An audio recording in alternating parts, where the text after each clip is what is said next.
गणगौर माता की जय। सभी भक्त ध्यान से गणगौर माता की कथा सुने। इस कथा को सुनने मात्र से ही अखंड सौभाग्य, सुख, शांति, समृद्धि की प्राप्ति होती है। गणगौर माता की कथा इस प्रकार है।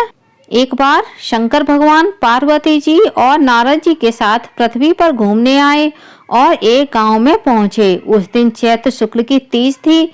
जैसे ही गांव वालों को भगवान के आने की सूचना मिली तो धनवान स्त्रियां श्रृंगार में तथा आव भगत के लिए तरह तरह के भोजन बनाने में व्यस्त हो गईं।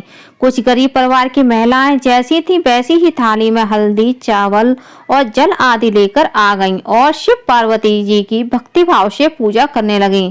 माता पार्वती उनकी पूजा से प्रसन्न हुई और उन सब के ऊपर सुहाग रूपी हरिद्रा हल्दी छिड़क दी।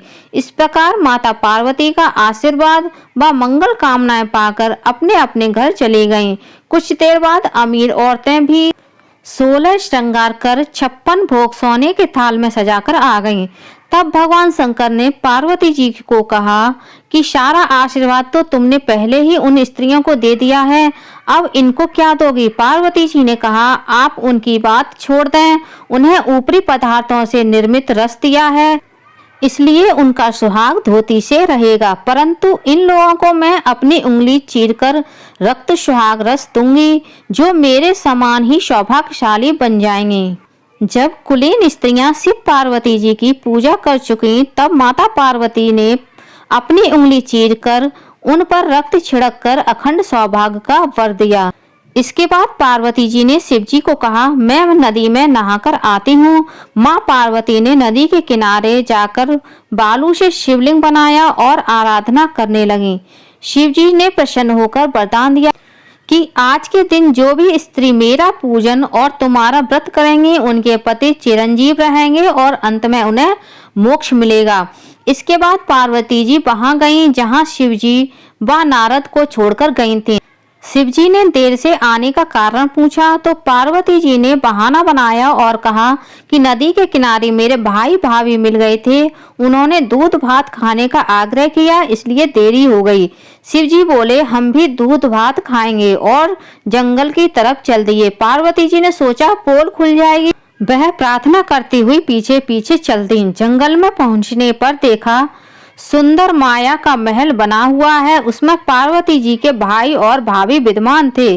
भाई भाभी ने उनका सबका सत्कार किया, स्वागत किया और आव भगत की और वहां रुकने का आग्रह किया। तीनों ने आतिथ्य स्वीकार किया। 3 दिन तक वहां रुके, फिर वहां से रवाना हो गए।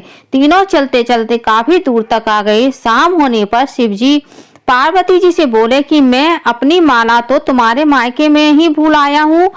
पार्वती जी ने कहा, मैं लेकर आती हूँ और माला लेने जाने लगे। शिव जी बोले कि इस वक्त तुम्हारा जाना ठीक नहीं है। उन्होंने नारद जी को माला लेने भेजा। नारद जी वहां पहुंचे तो देखा कि वहां कुछ भी नहीं था। महल का तो नामो निशान भी नहीं था। अंधेरे में जंगली जानवर घूम रहे थे। अंधकारपूर्ण वातावरण डरावना लग रहा था। यह देखकर नारद जी आश्चर्य में पड़ गए। तभी बिजली कड़की और माला उन्हें एक पेड़ पर टंगी दिखाई दी। माला लेकर नारद जी तुरंत वहां से दौड़ते हुए शिव जी के पास पहुंचे और शिव जी को वहां का वर्णन सुनाया। सुनकर शिव जी हंसने लगे और उन्होंने नारद जी को बताया कि पार्वती जी अपनी पार्थिव पूजा की बात गुप्त रखना चाहती थी, इसलिए झूठा बहाना बनाया और फिर असत्य को सत्य करने के लिए उन्होंने अपनी पति धर्म की शक्ति से माया महल रचा था। सच्चाई बताने के लिए ही मैंने तुम्हें वहां माला लेने भेजा था। यह जानकर नारद जी माता पार्वती की पतिव्रता शक्ति से बहुत प्रभावित हुए। उन्होंने पार्वती जी की बहुत प्रशंसा की और पूजा करने की बात छिपाने को भी सही ठहराया, क्योंकि पूजा पाठ गुप्त रूप से पर्दे में रहकर ही करने चाहिए। उन्होंने खुश होकर कहा कि जो स्त्रियां इस दिन गुप्त रूप से पूजन कार्य करेंगी उनकी सभी मनोकामना पूरी होगी और उनका सुहाग अमर रहेगा। चूंकि पार्वती जी ने व्रत छिपकर किया था, अतः उसी परंपरा के अनुसार आज भी इस दिन पूजा के अवसर पर पुरुष उपस्थित नहीं रहते हैं। खरी की खोटी, अधूरी की पूरी। बोलिए माता पार्वती की जय, भगवान शंकर की जय।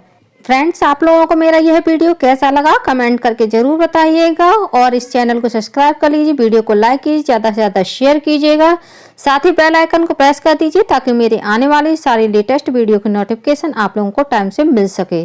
Thank you friends.